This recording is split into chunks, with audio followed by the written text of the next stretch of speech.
novembre, il y a un an. Et les Qu'est-ce qui gens s'est passé qui savent ce qui s'est passé avec l'équipe nationale féminine, où il s'est passé un moment très désagréable parce que je pense que j'ai été très maladroit et je regrette énormément ce moment-là, quoi, en fait. Voilà. Alors que je voulais le meilleur pour cette équipe, ça a été complètement l'opposé qui s'est passé, quoi. Et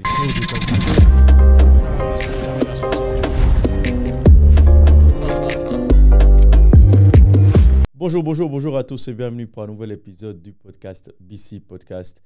Avant de commencer, n'oubliez pas de partager, de liker, de commenter, ça nous aide à grandir. Dans l'épisode d'aujourd'hui, j'ai le plaisir de recevoir Hervé Coudray, qui est le directeur technique de Suisse Basket. On va parler de basket. Comme vous le savez, notre petite série consacrée au sport continue. Hervé, comme je dis tout le temps, merci beaucoup d'avoir accepté notre invitation de venir partager avec nous un moment. En quelques mots, qui est Hervé Coudray? Bonjour Brian, merci d'abord de l'invitation.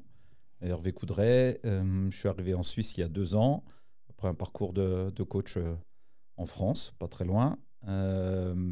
Beaucoup avec les filles au départ, pendant plus de 22 ans, avec des garçons pendant 10 ans. J'ai travaillé avec des équipes professionnelles féminines, Rennes, Mondeville, Valenciennes, des équipes nationales aussi, les sélections de jeunes et seniors. Et puis j'ai coaché aussi des équipes de garçons, l'équipe de Caen, de Saint-Brieuc, du Havre, en Pro B N1.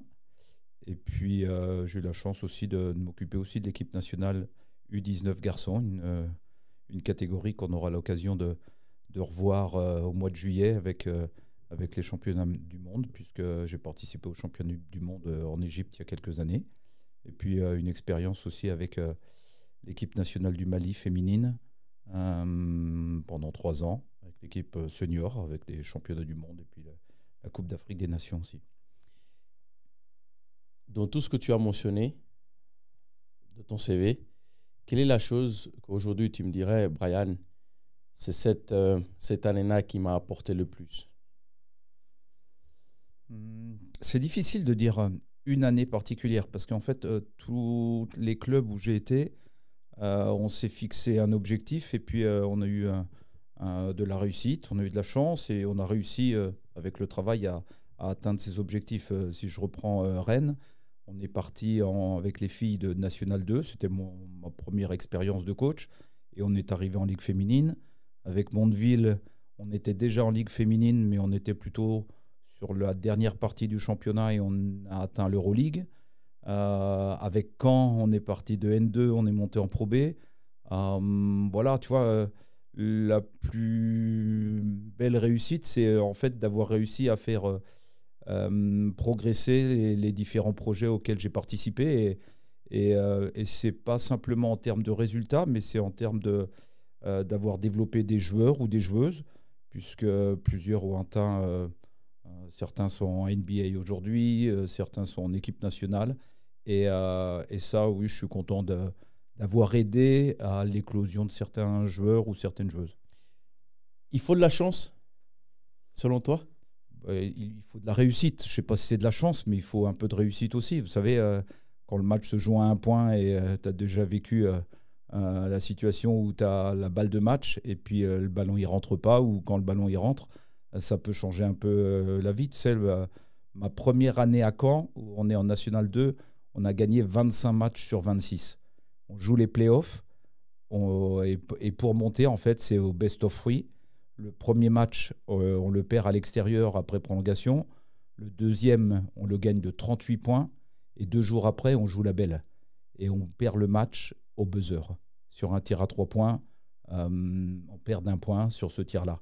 Et tu dis, OK, on avait pourtant fait le travail, tu vois. Donc, à certains moments, tu dis... il faut un peu de réussite. L'année d'après, crois-moi, on n'est pas allé au best of 3, on a gagné les 2 premiers matchs et on se souvenait de ce panier qui était rentré à la dernière seconde. Avec l'équipe de France U19, tu m'as dit, c'est ça? Quels sont les joueurs qu'aujourd'hui, peut-être tu peux dire, OK, ce gars, il est passé sous mes ordres et j'ai pu l'aider à atteindre un certain niveau ou atteindre, comme tu l'as dit, peut-être la NBA? Je crois qu'il y a 2 joueurs. Bon, il y en a d'autres que vous connaissez parce qu'ils sont passés par la NBA, mais il y a 2 joueurs où j'ai le sentiment qu'on a participé, on a contribué à leur éclosion. Le premier, c'est Bastien Vautier, qu'on a vu avec Cholet jouer contre Fribourg il y a assez peu de temps. Le deuxième, c'est Enzo Gudusina, qui est un des meneurs en vogue en France en ce moment, qui joue à Saint-Quentin.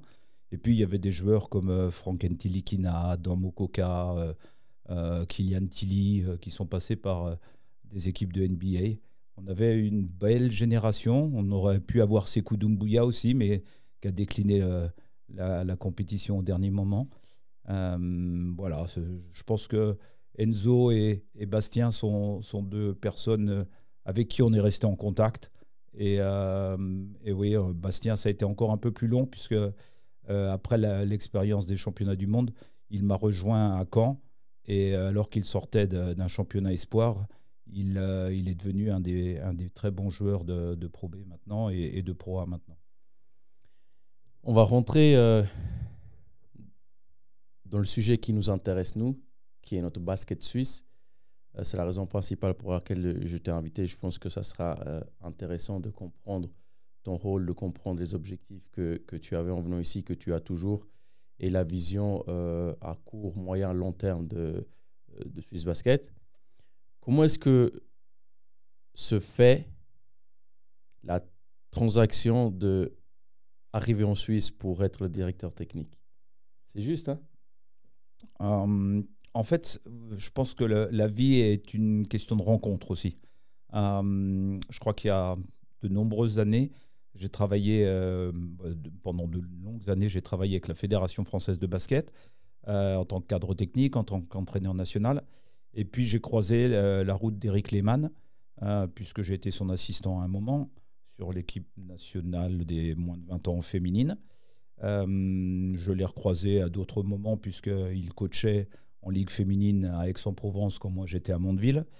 Et on est resté en contact. Et quand j'ai vu une annonce où il cherchait à recruter, où Swiss Basket cherchait à recruter un responsable technique national, je me suis dit, tiens, pourquoi pas, ça peut être une expérience intéressante dans un autre pays. Et puis j'avais toujours eu la volonté d'essayer d'avoir une expérience à l'étranger.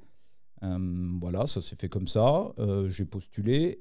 Il y a eu un certain process avec d'abord des visios, après des entretiens, et puis avec l'idée de présenter un projet pour Swiss Basket, pour le développement du basket en Suisse. Et puis Giancarlo Sergig et son board m'avaient reçu ici et a fini par me proposer d'intégrer le C'était en quelle année, ça? Eh bien, en fait, je suis arrivé, j'ai commencé le 1er janvier 2023. Ça va faire 2 ans dans quelques temps. Okay. Donc, c'était au mois de novembre. Donc, pour avoir ce rôle-là, tu as dû présenter comment on appelle ça, une idée, un dossier. Comment est-ce que tu voyais la suite, comment est-ce que tu voyais le développement du basket suisse. À ce moment-là, quelle était ta proposition pour Swiss Basket?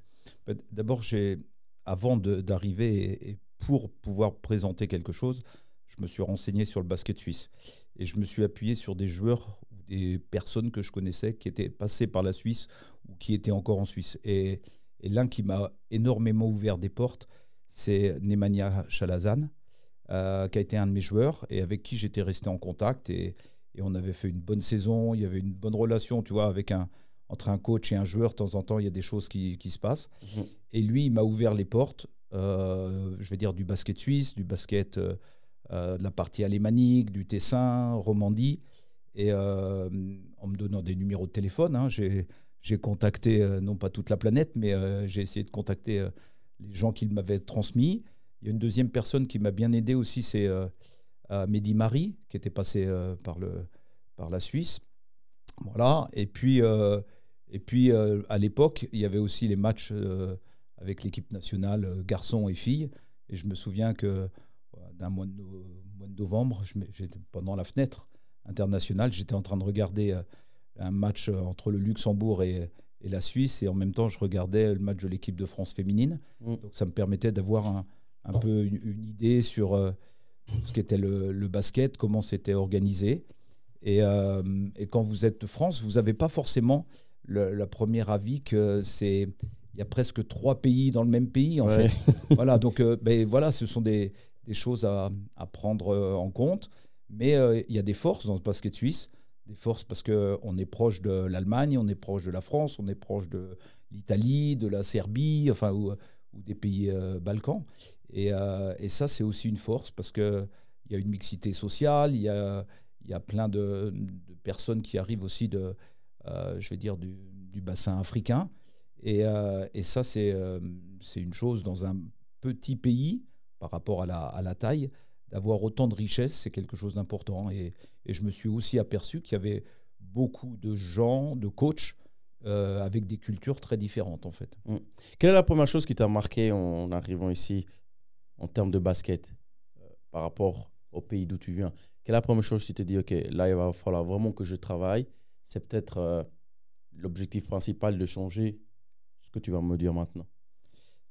Tu vois, la première chose, il faut d'abord comparer la Suisse à une région en France, par rapport au nombre de licenciés, par rapport au potentiel. Tu vois, j'arrivais de Normandie. La dernière région où j'avais été, c'était la Normandie.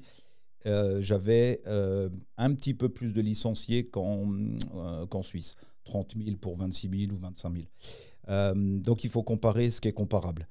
Et en Suisse, il y a énormément de joueurs ou de joueuses potentielles. Beaucoup plus qu'en Normandie, par exemple. Mhm. Des joueurs de grande taille, des joueurs athlétiques, on en trouve ici. La grosse chose à développer, c'est quelle structure pour développer les joueurs. Parce que quand vous avez un joueur potentiel, ça ne suffit pas d'être potentiel. Il faut être capable de le développer, de le mettre dans une structure où il va pouvoir s'entraîner avec les bonnes personnes, pouvoir s'entraîner avec les bons adversaires ou les bons partenaires d'entraînement. Quand vous avez des trop grosses différences de niveau, eh bien, vous n'arrivez pas à développer le meilleur potentiel de la personne. Donc la première chose que je me suis dit, c'est beaucoup de potentiel, mais dans quelle structure ou à quel endroit on peut faire en sorte que ces joueurs se développent, que ce soit en garçon et encore plus en filles. Est-ce que ça a évolué, ça, selon toi? Et tes 2 années déjà en tête de tout ça? Eh bien, je crois qu'il y a une chose qui a évolué, c'est le mode de fonctionnement du Centre national de basket suisse, avec Ivan Roudej déjà à sa tête. Il y a eu un bon élan qui a été mis en place depuis un peu plus d'une année.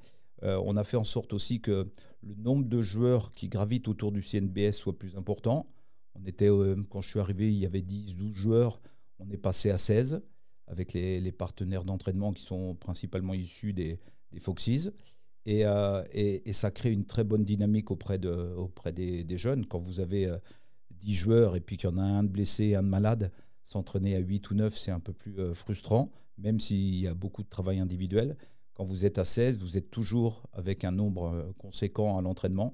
Et ça, c'est quelque chose d'important. Donc, la première chose qu'on a mis en place, c'est augmenter le potentiel, augmenter le nombre de joueurs autour desquels le Centre national travaille, et puis élever le niveau d'exigence, le nombre d'entraînements. L'année dernière, par exemple, le Centre national, en un an, a fait 997 heures d'entraînement. Mhm. Et ça, c'est énorme.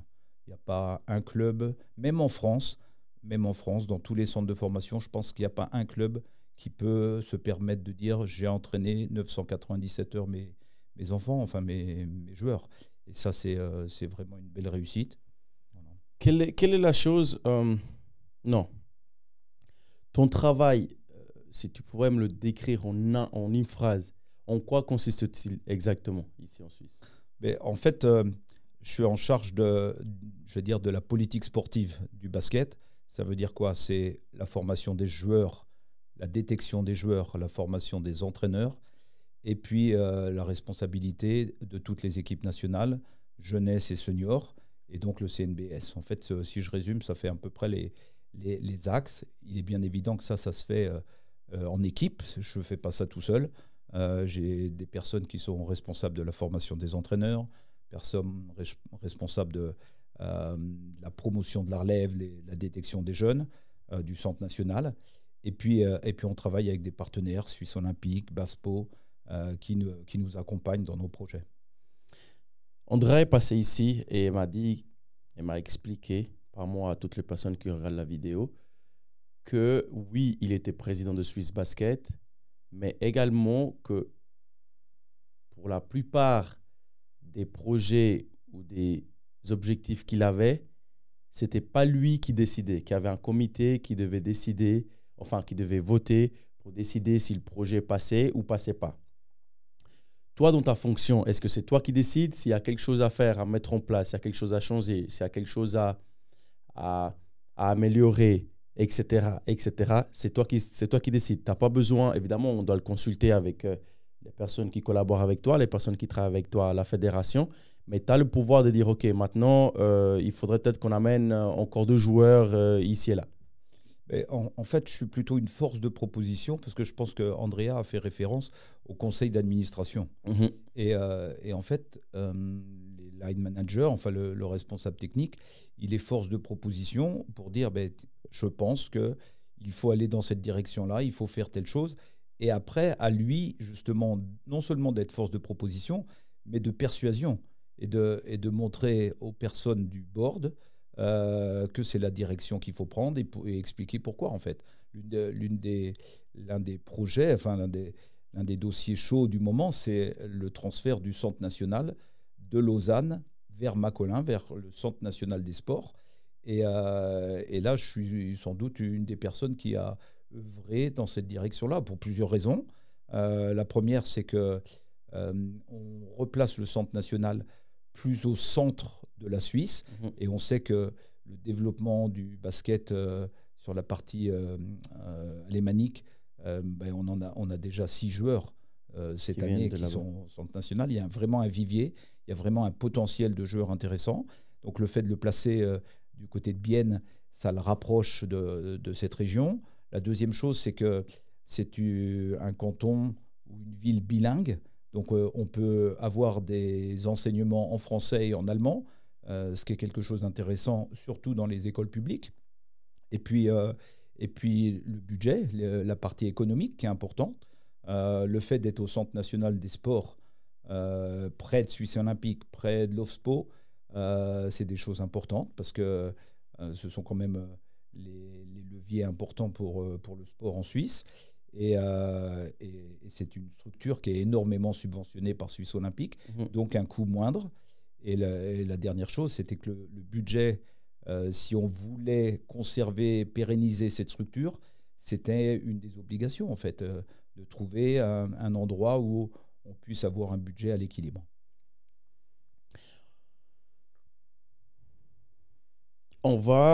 Moi, je souhaiterais qu'on discute de manière globale du basket. Évidemment qu'il y a des questions que je vais te poser qui ne seront peut-être pas de ton ressort ou que tu ne pourrais pas me dire ce que tu en penses. Ça serait vraiment incroyable si tu arrivais à toutes les répondre parce que c'est pour le bien de tous et je pense que ta vision avec ton expérience, avec le parcours que tu as est juste incroyable et ça va peut-être nous permettre d'avoir d'autres idées et que les gens comprennent certaines choses.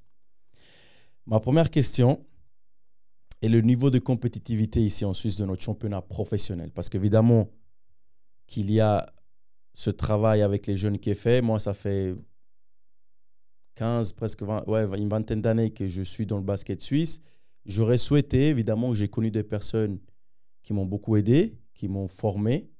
Mais je pense qu'avec une meilleure formation, j'aurais pu prétendre jouer beaucoup, beaucoup, beaucoup plus haut, tu vois.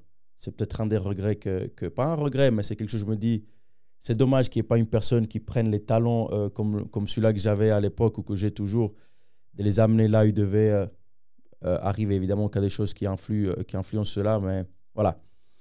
Qu'est-ce que tu penses de notre niveau à nous? Et comment est-ce que, selon toi, Hervé, on pourrait améliorer cela? Il faut vraiment comparer ce qui est comparable. Tu vois, moi, j'ai des repères sur Pro A, Pro B en France, N1, N2 et le championnat suisse. D'abord, tant que les clubs ou les structures qui accompagnent les joueurs n'ont pas la possibilité de se développer en termes économiques, il y a beaucoup de joueurs qui ne sont pas professionnels à 100%. Les joueurs qui sont professionnels, c'est principalement d'abord les joueurs étrangers, et puis tu as quelques joueurs suisses. Mais tu en as qui travaillent encore.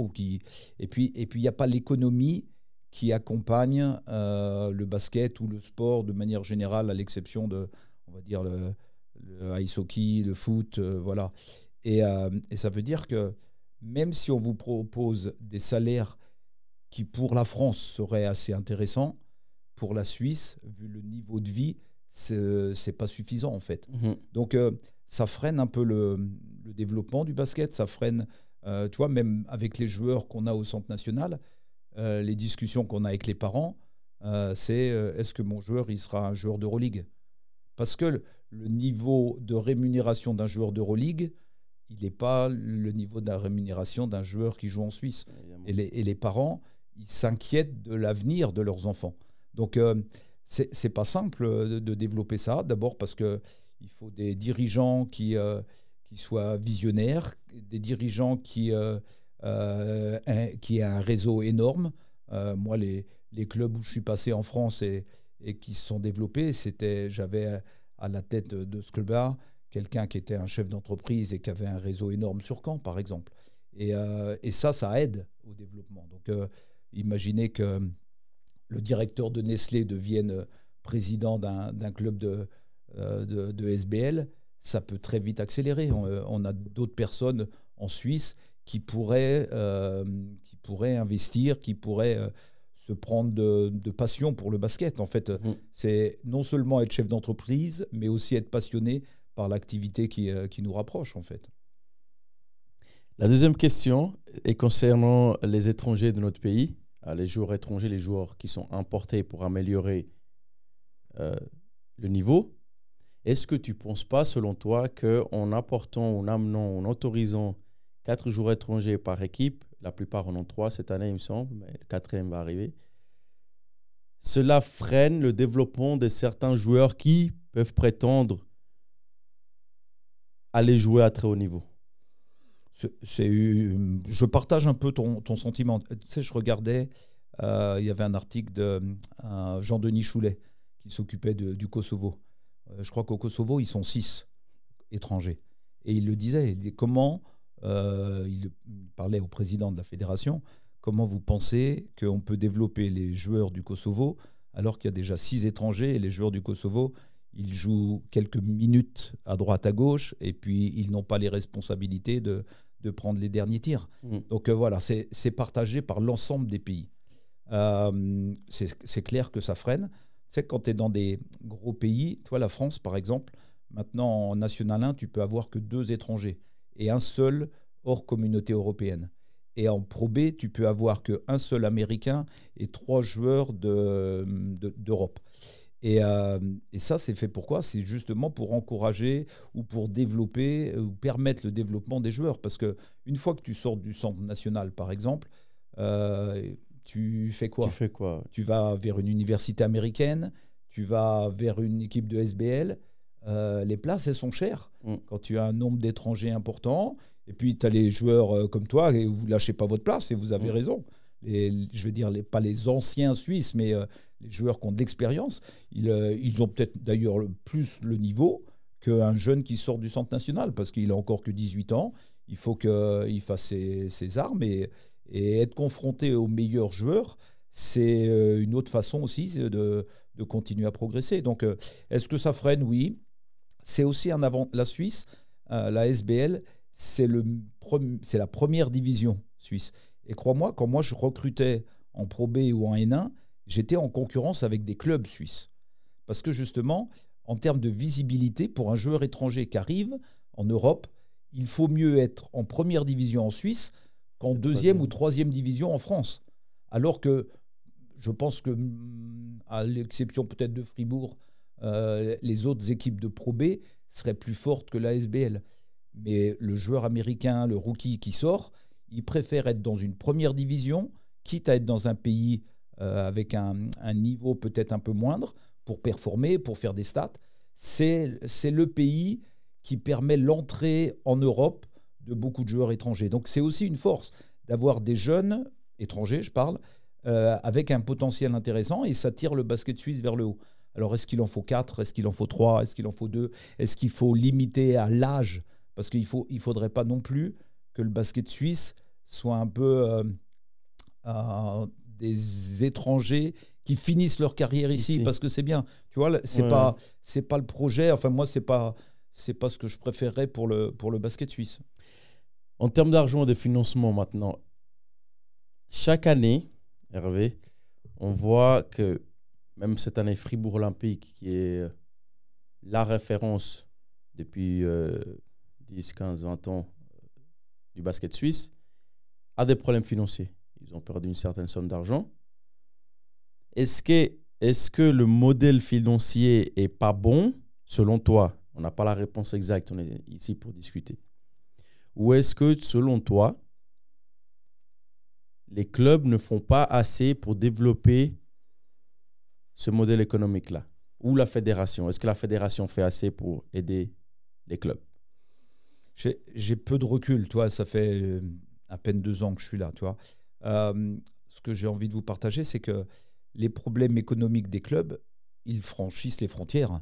Limoges, champion d'Europe en 93, Pro A en France, a failli par partir cet été.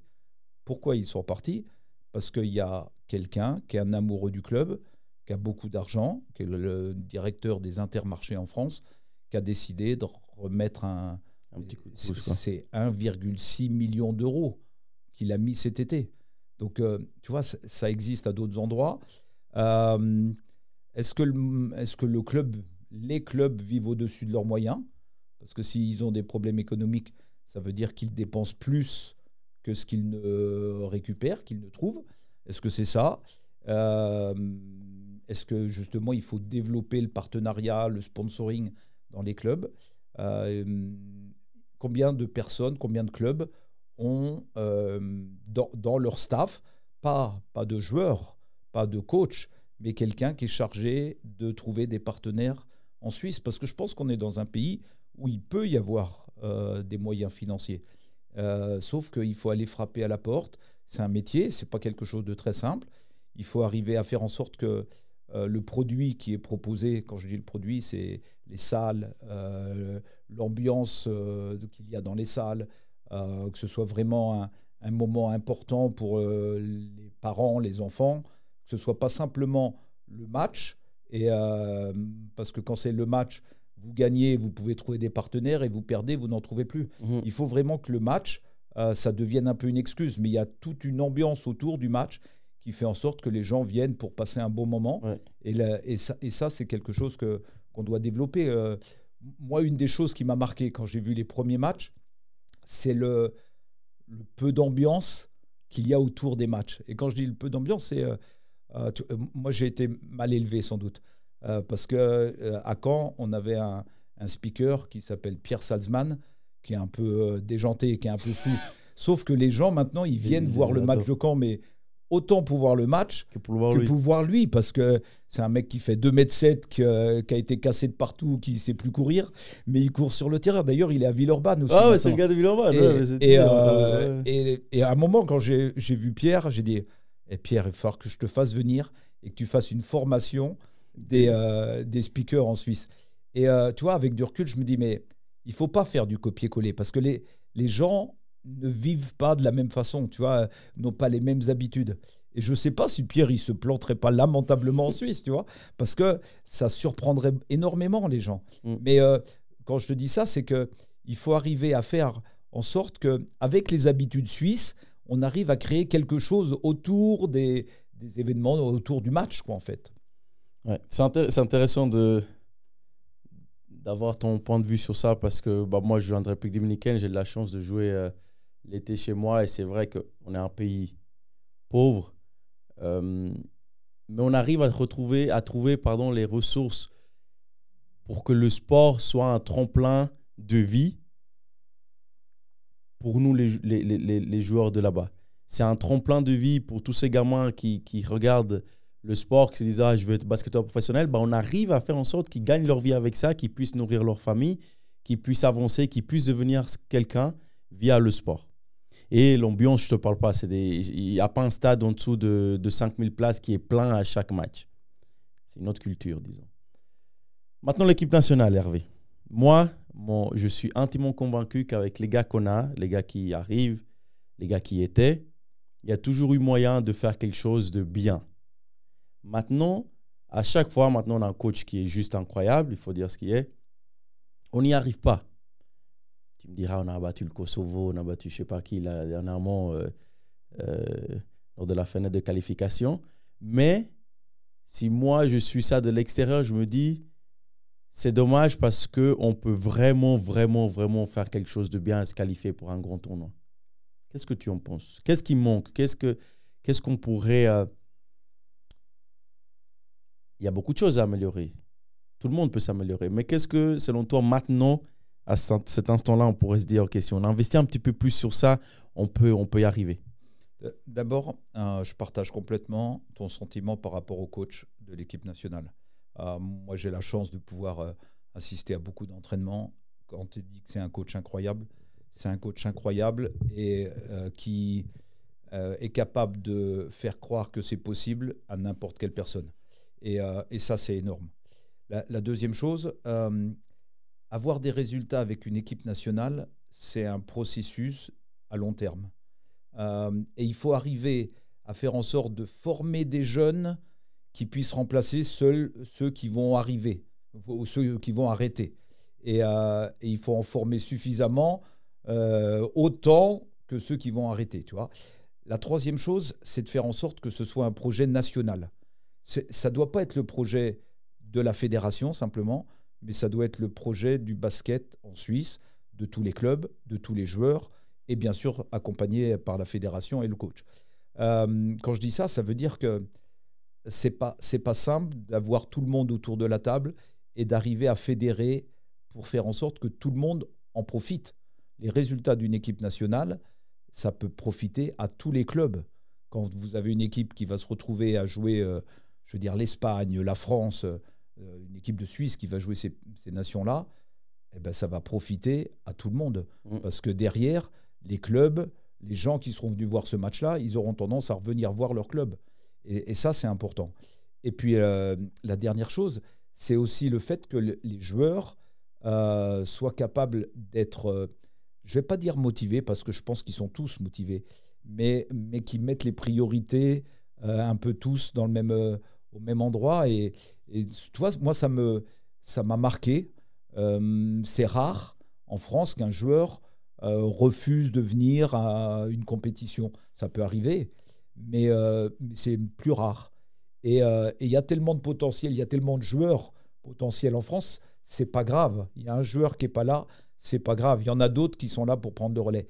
En Suisse, il vous manque un joueur, vous commencez à regarder qui est-ce que vous allez convoquer. Et c'est un peu logique. Le potentiel de joueurs, il est fonction du nombre de licenciés. On a 25 000 licenciés aujourd'hui. Le jour où on aura 40 000 licenciés, on aura 2 Brian Colomb, parce qu'il y a potentiellement 2 joueurs qui peuvent être au même niveau. Et ça changera les choses. Comment faire en sorte justement que ces joueurs-là, les joueurs majeurs, les joueurs qui peuvent prétendre jouer à ce niveau-là, soient en mesure de comprendre l'importance de porter ce maillot-là? C'est de la communication, de la discussion avec eux. Leur montrer aussi que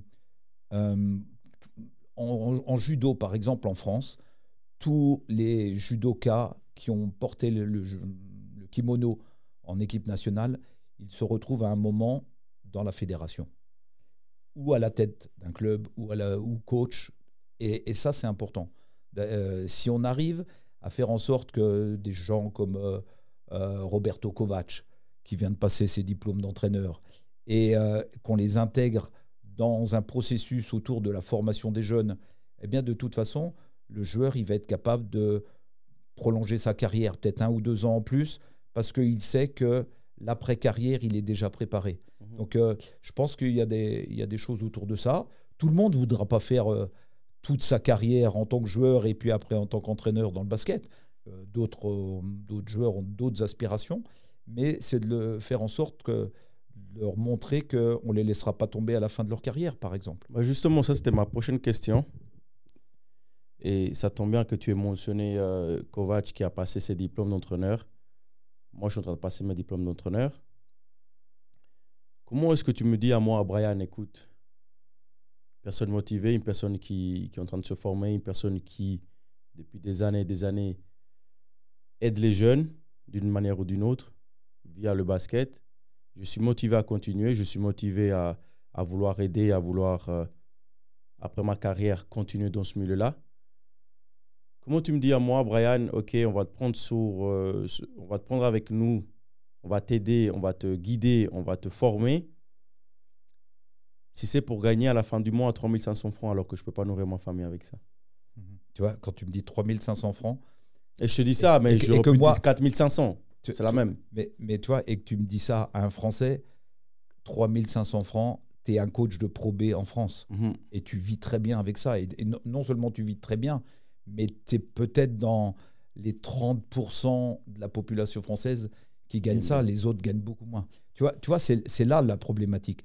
C'est que tant qu'on n'arrivera pas à développer une économie autour du basket, pour arriver à avoir un coach qui gagne la même chose que tu vois, un autre métier en Suisse. Tu vois. Là, c'est vrai, je partage, je comprends très bien ce que tu dis là. Alors, il y a deux possibilités. C'est que tu as un autre job à côté et on n'a pas l'objectif qu'on veut atteindre. Parce que je pense que dans la formation des jeunes, si on veut développer le basket, il faut développer le nombre de coachs professionnels dans les clubs, dans les associations régionales. Et c'est clair que quand tu me parles de ce salaire-là, je comprends très bien que tu n'auras pas envie de venir faire ce métier-là. Donc c'est à nous, avec Suisse Olympique, avec des moyens qu'on doit trouver avec des partenaires, de manière à faire en sorte que, aujourd'hui, il y en a peut-être 3, tu vois, des gens qui sont pros dans des associations régionales, il y en a à peu près 3. Il y a le canton de Genève, le canton de Vaud, le Valais, qui a fait en sorte d'embaucher des coachs professionnels, mais pas à 3 500 francs par mois, avec des salaires qui sont de l'ordre entre 80 000 pour l'année, voire un peu plus. Et ben, quand on arrivera à développer ça, on va comprendre qu'il peut y avoir un job rémunéré normalement dans le basket.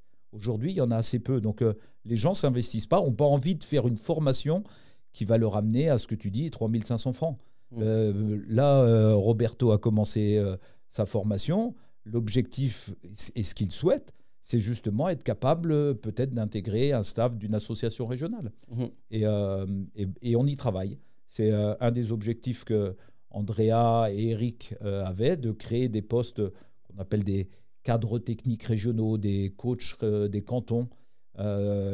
Si on en avait déjà un par canton, ça commencerait à créer quelque chose. Et après, il faudrait être capable de le développer au sein des clubs qui travaillent dans la formation. Il y a certains clubs qui se sont engagés à embaucher des coachs pour la formation des jeunes, mais avec les salaires qu'ils proposent, ce sont des étrangers qui viennent, ce ne sont pas des coachs suisses. Si tu pouvais me nommer 3 points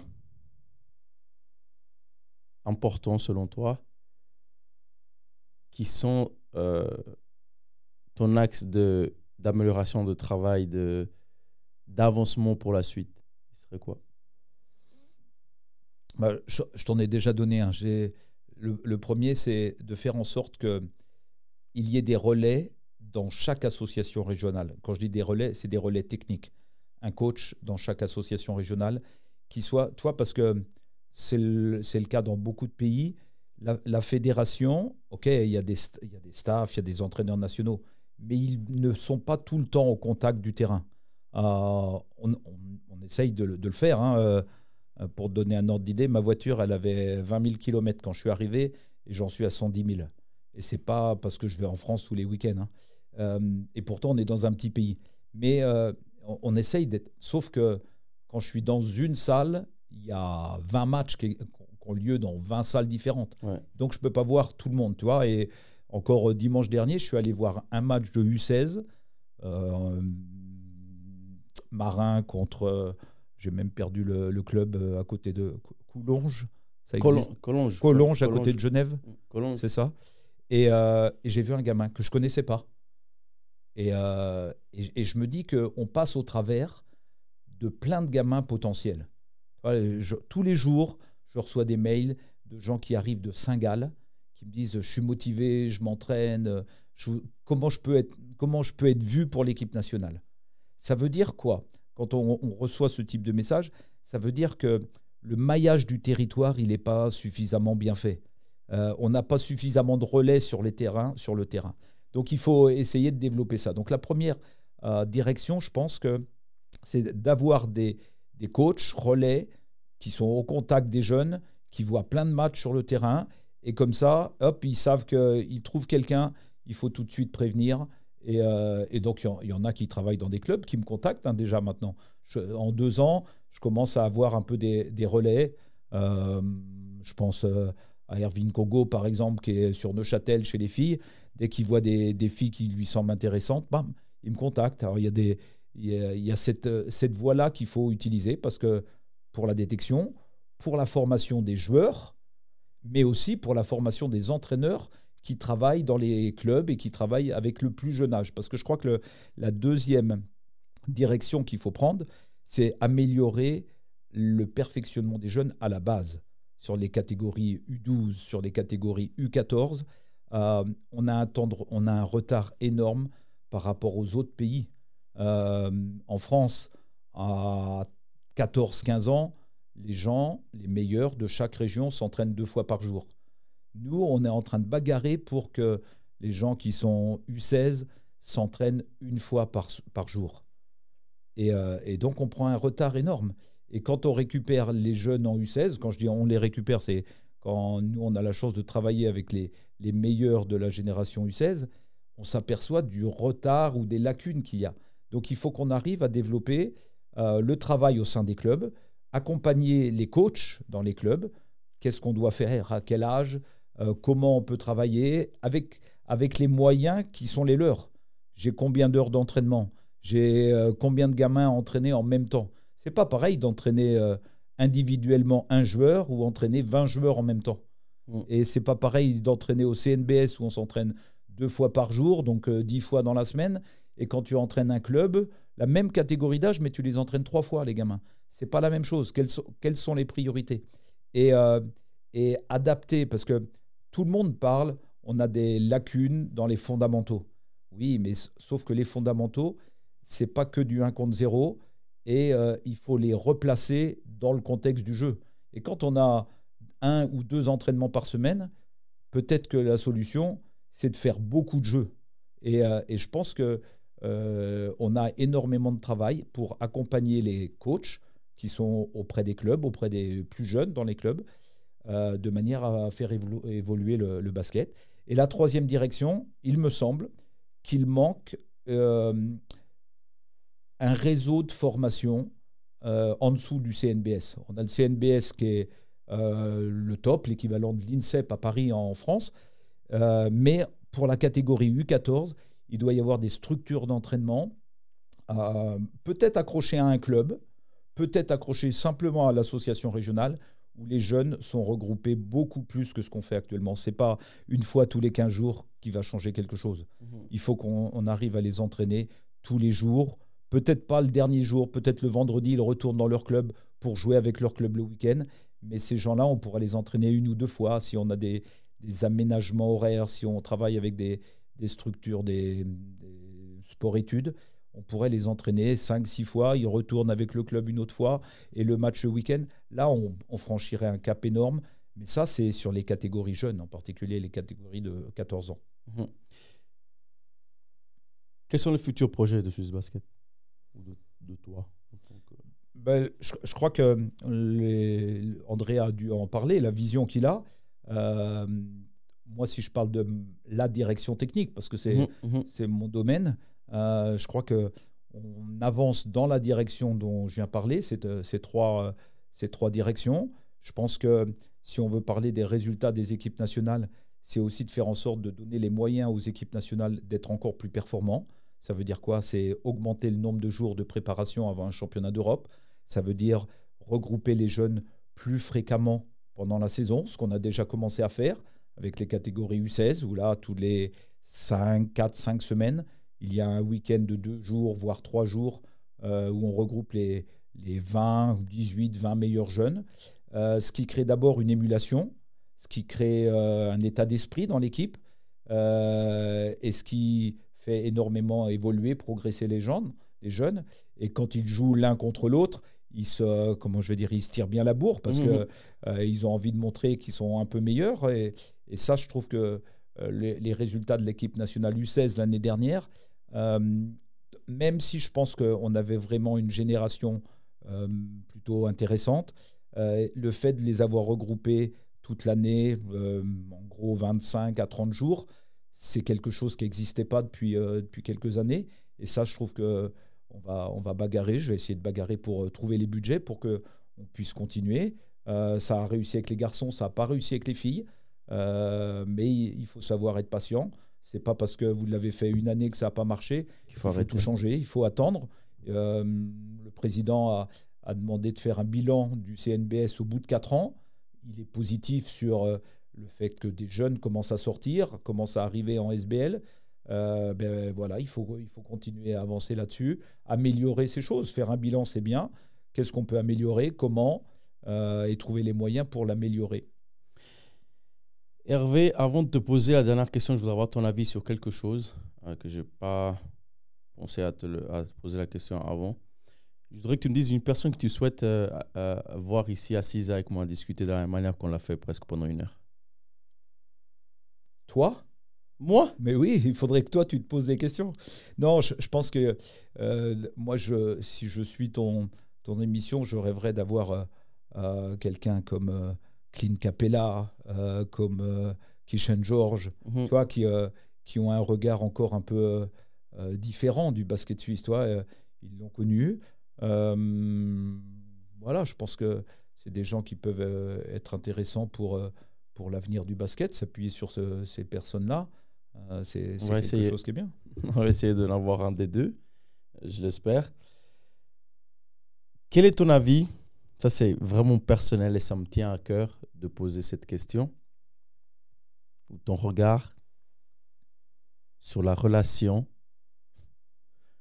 arbitre-joueur ici en Suisse. Tu vois, tout à l'heure, tu m'as dit qu'est-ce qui m'a choqué quand je suis arrivé. Ça fait partie des choses où j'ai été surpris.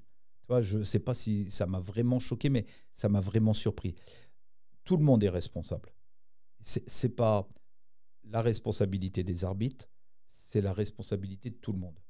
Alors, il y a sûrement des antécédents que je ne connais pas, mais tu vois, il y a certains comportements de coach, de joueurs sur le terrain qui auraient lieu en France, mais le joueur ou le coach se ferait laminer, en fait.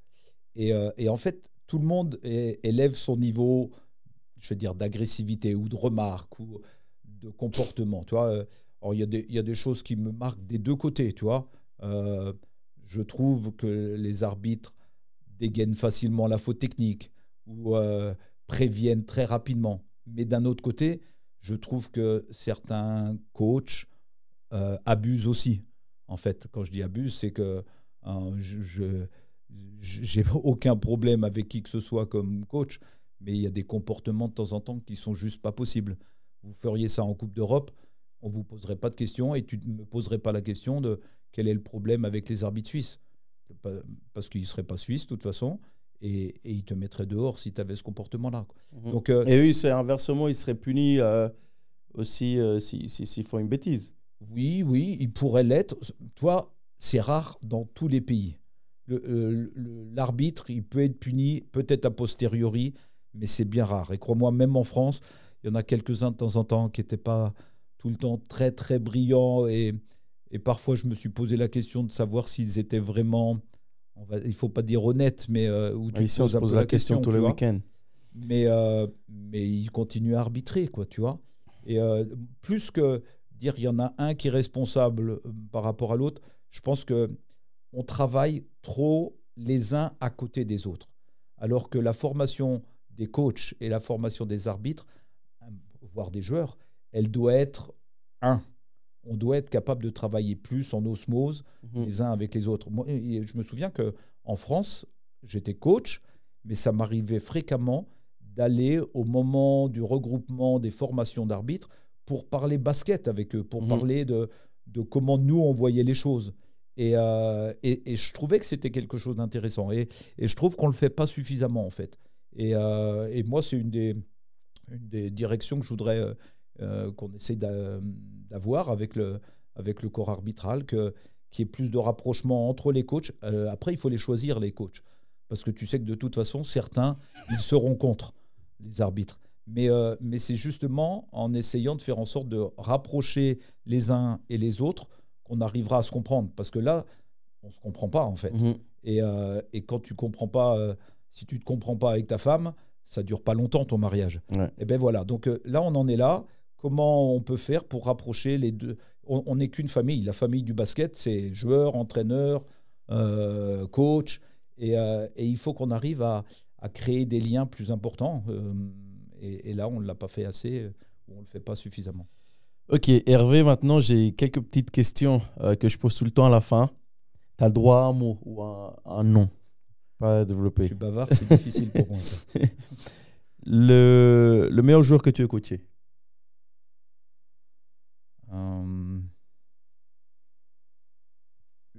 Même si ça n'a pas été longtemps.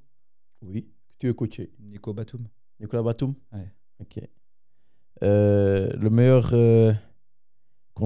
joueur contre qui tu as joué? Ça peut être une joueuse.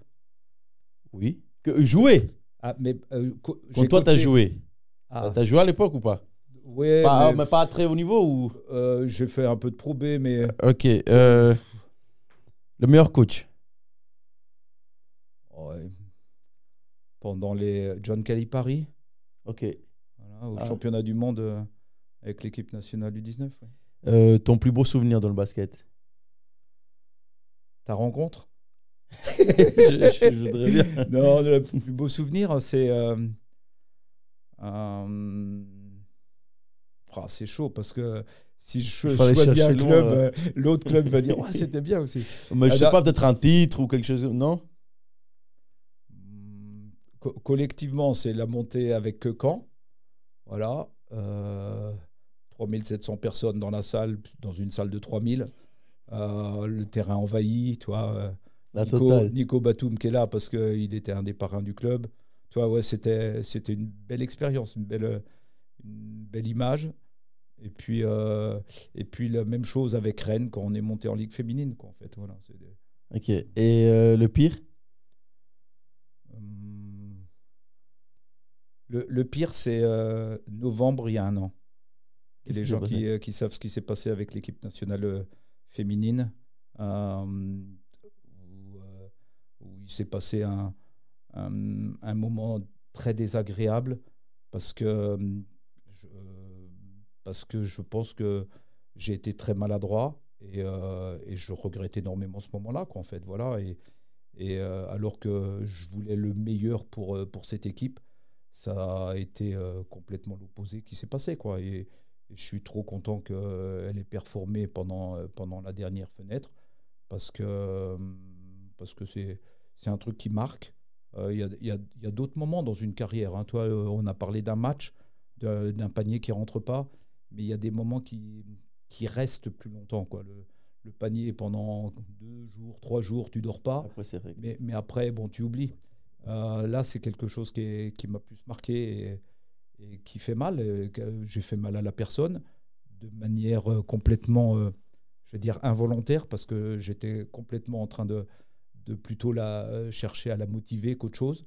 Donc, voilà, ça n'a pas marqué de manière positive mon arrivée en Suisse, quoi, en fait.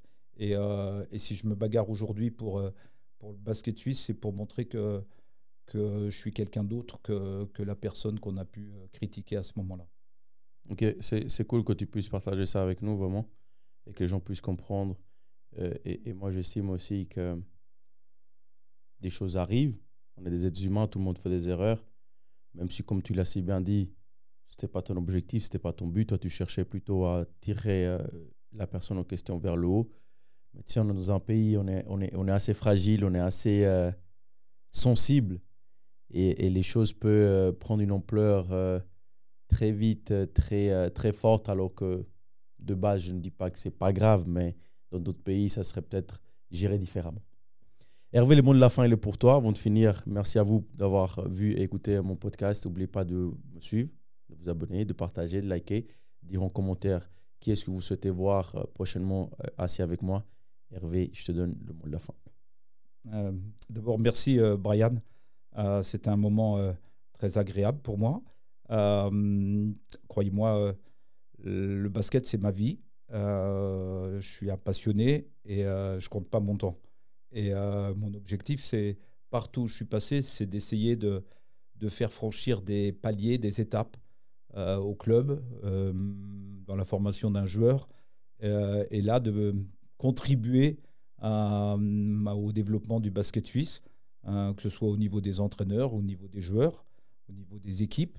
Croyez-moi, je donnerai ma vie entière pour le basket et pour le basket suisse maintenant, parce que je crois qu'il le mérite, et l'arrivée d'Andrea à la fédération montre que je ne suis pas tout seul et qu'à plusieurs, on est plus fort et on va plus loin surtout. Donc voilà, si on est tous unis vers le même objectif, eh bien, on arrivera à notre objectif d'accéder le basket suisse au plus haut niveau.